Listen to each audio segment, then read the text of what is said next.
this video, we will be discussing the pulse oximeter.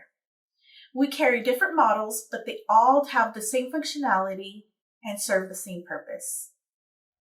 All of our units are portable and have a battery life ranging from 4 hours to 24 hours. It is important to always have your unit plugged in and charging whenever you're at home. When you leave your home, make sure to always carry your charging cable with you. Your power button to your device is typically located in the front of the unit, such as this one here. Simply clicking on it should power on your device. To shut off your device, simply push down on your power button for about 5 seconds and your screen should shut off.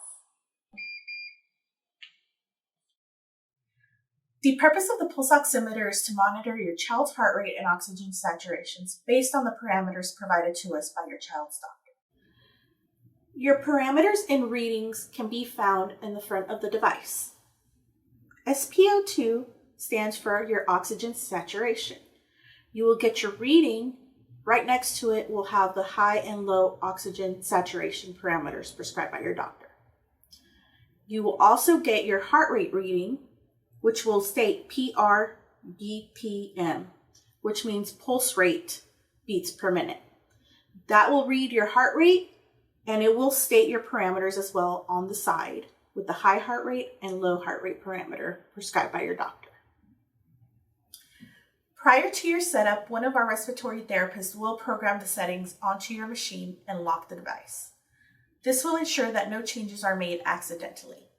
Your child's physician will need to provide us with an order if they believe changes need to be made to his or her parameters.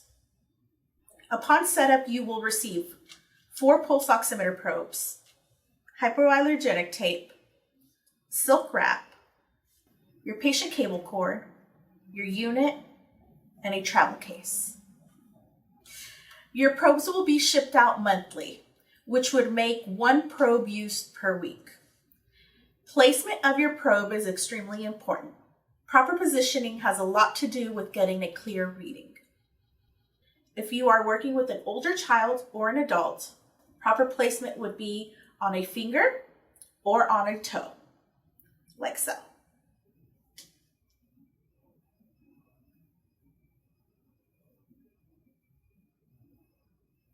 If you are working with an infant, proper probe placement would be on the foot. The probe has 2 sensors. When placing on the extremity, make sure they are aligned on top of one another, like so. Simply wrap the probe on the foot and make sure you don't wrap it too tightly. You always want to make sure that the wire to your probe is following the extremity. Once your probe is properly attached, it's time to connect your patient cable cord to your machine. Once that is connected, you can proceed with connecting your probe to your patient cable. Simply lift the protective cover.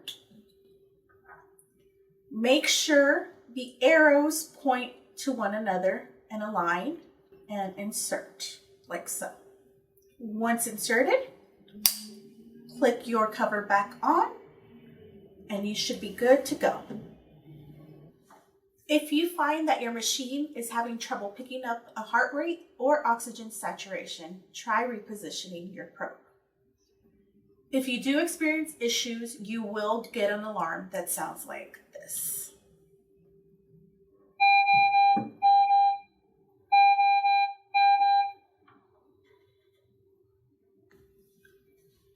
You will typically get an alarm if your child has fallen out of the parameters as prescribed by your physician, or it is not picking up a proper reading.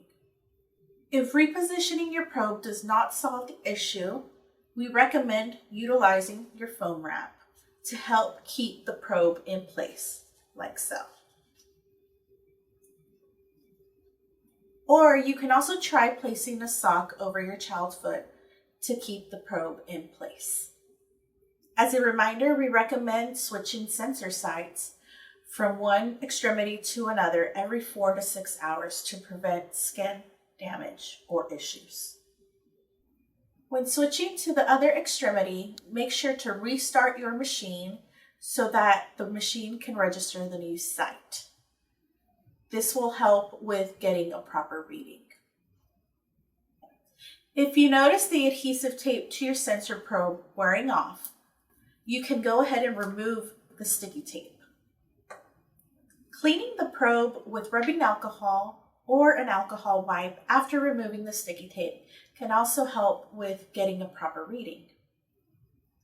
This will help remove any dead skin, oils, or lotions that might be on the sensors. After cleaning the probe, you can reposition the probe on the extremity and secure with a hypoallergenic tape, like so.